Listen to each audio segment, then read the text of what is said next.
അവിടെ ഡ്യൂട്ടി നോക്കാൻ പോയപ്പോൾ അന്ന് പ്രശാന്തിനെ ഇന്ന് നിങ്ങൾ കണ്ടതൊന്നുമല്ല, അന്ന് മണ്ണായി, ഇന്ന് വേറൊരു തരത്തിലായി അവിടെ കിടന്ന് ഉരുണ്ടു.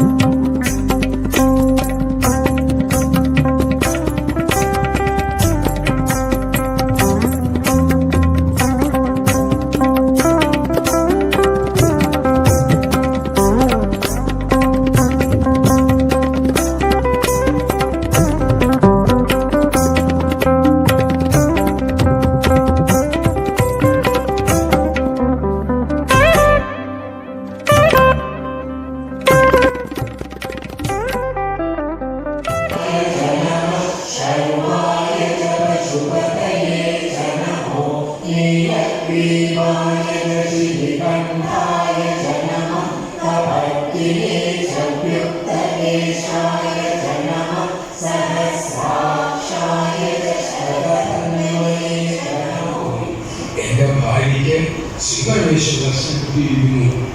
ഞാൻ ഇത്രയും കാലം നാളുകൾ നടത്തിയിട്ടും എനിക്ക് ഭഗവത് ദർശനം ഉണ്ടായിട്ടില്ല.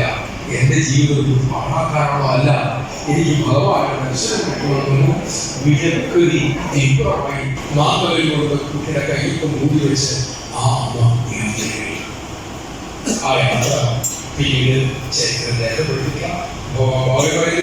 ഈ സമയത്താണ് അവിടെ ഒരു കാലം വരുന്നത്, അതിനൊരു സത്യമുണ്ട്, ഇതിന്റെ ഭാര്യയുണ്ട്. ഈ പ്രപഞ്ചം മുഴുവനും ഈശ്വരമയമെന്ന അനുഭൂതി. അതിനുശേഷം ശ്രീ അരവിന്ദൻ പോണ്ടിച്ചേരി, അതായത് ഇന്നത്തെ പുതുച്ചേരിയിൽ ഒരു ആശ്രമം ആരംഭിച്ചു. ഭാരതത്തിൽ നിന്നും വിഭൂതി വർഷിക്കാനും ആരംഭിച്ചു. അതിലേക്ക് സ്വാമി രമണവർഷി ശരീരം ഉപേക്ഷിച്ചു. അതിലുണ്ടായ വിഭൂതി ഭഗവാൻ ആശ്രമത്തിലെത്തിയപ്പോൾ മൃഗയും വഴി ആ വാസനാശി ഭഗവാൻ സ്വീകരിച്ചു. ഉയർത്തിയ കൈയോടെ ഭഗവാൻ അദ്ദേഹത്തെ അനുഗ്രഹിച്ചു. സത്യസായിരിക്കുമ്പോൾ പണ്ഡിത് മതിയിരിക്കുമ്പോൾ പറഞ്ഞൊരു സാക്ഷാത്കാരം നമസ്കരിച്ചു. അവരോട് നോക്കൂ, ഞാൻ സാധ്യമല്ല. അത് ഭഗവാന്മാരെ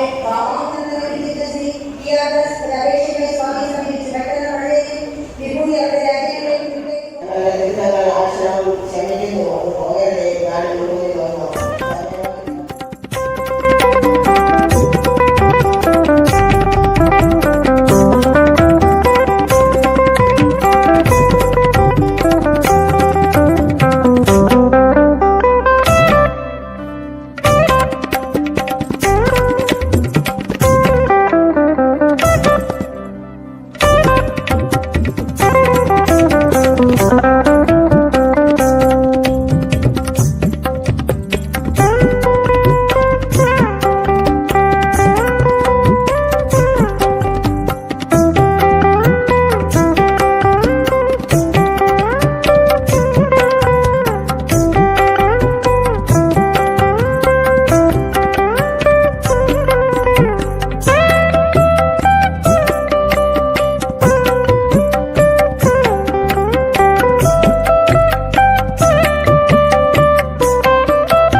കൊടുത്തു. ഞാനിത് പറയാൻ കാരണം, ഇത് പറയേണ്ടത് ഇവിടെയാണ്.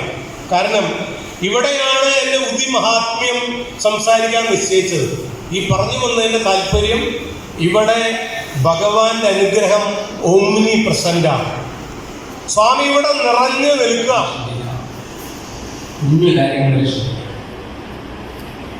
ചെറിയ കാര്യം ചെയ്യാനാണ്. ആ രൗദ്രഭാവം എന്തിനാണ്? നമ്മളുടെ ഉള്ളിലുള്ള ദുർഗുണങ്ങളെ ഇല്ലാതാക്കാൻ. നമ്മളെ കാമക്രോധ ലോഭ മതമാത്സര്യങ്ങളുടെ ഉള്ളിൽ നിൽക്കുകയാണ്. ഇതിനെ സൗമ്യഭാഗത്തിൽ ചെന്നാൽ പോകത്തില്ല, കൂടുതൽ ശക്തമാകുമ്പോൾ രൗദ്രം എന്ന് വെച്ചാൽ സാധ്യത്തെ സാധിക്കുന്നതിന് വേണ്ടി ചെയ്യുന്നത് സാധന. സാധ്യം ലക്ഷ്യം എനിക്ക് കിട്ടേണ്ട ഒന്നാണ്. അത് കിട്ടാൻ വേണ്ടി ഞാൻ ചെയ്യുന്ന ആ പ്രോസസ്സിന്റെ പേരാണ് സാധന. ചോറുണ്ണണം, അത് സാധ്യം. അതിനെന്ത് ചെയ്യണം? അരി കഴുകണം, പ്രഷർ കുക്കർ ഇടണം, ആവശ്യത്തിന് ചീറ്റിക്കണം. ഇത് സാധന. അരി കഴുകാതെ കാലം ശരിയാവില്ല. അപ്പൊ അതിന് നിയമമുണ്ട്. അരി കഴുകണം, ഇത്ര ചീറ്റണം, അതിന് കണക്കില്ലേ? അണ്ടമാനം അത് കൂവിയിട്ടെങ്കിൽ ഇത് പായസമായി പോകും. ഒട്ടും കൂവിയില്ലെങ്കിൽ പയറ് രൂപത്തിലാവും. അപ്പൊ അതിന് കണക്കുണ്ട്, ഒരു ചിട്ടേണ്ടതിന്. അത് പാകപ്പെടുത്തി കഴിയുമ്പോൾ എന്തായി? ആ സാധ്യത്തെ എനിക്ക് കിട്ടി. ഇത് ചെയ്യുന്ന ആളുടെ പേരാണ് സാധകൻ. അപ്പൊ സാധകനുണ്ട്, സാധനയുണ്ട്, സാധ്യമുണ്ട്. ഒരിക്കലും സ്വാമി ചോദിച്ചു, ഈശ്വരനോട് ചോദിക്കുന്നുണ്ട്, എന്ത് ജോലിയാണ് ഇവിടെ ചെയ്തത്? ഈശ്വരൻ ഒന്നും ചെയ്തില്ല. അപ്പം സ്വാമി പറയാണ്, ആദ്യ കാലഘട്ടത്തിലാണ് സ്വാമി പറയാണ്, ഇവിടെ എത്ര പേര് ദർശനത്തിന് വന്നു തിരക്കിയോ? ഒരുപാട് പേര് സുഖമില്ലാതെ ഇന്ന് ദർശനത്തിന് വന്നിട്ടില്ല. അങ്ങനെ അതിൽ പിന്നെ ഈശ്വരാമ എല്ലാ ഭവനങ്ങളിലും കയറി തിരക്കുമായിരുന്നു അത്ര ആ കാലഘട്ടത്തിൽ. സ്വാമി പലപ്പോഴും വയ്യാതായ സന്ദർഭത്തിൽ പലപ്പോഴും സ്വാമി വേണ്ട എന്ന് പറഞ്ഞിട്ട് പോലും ഈശ്വരാമ അവിടെ വരുന്ന ഭക്തരുടെ ക്ഷേമം അന്വേഷിക്കുമായിരുന്നു.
സുഖിനോ ഭവന്തു.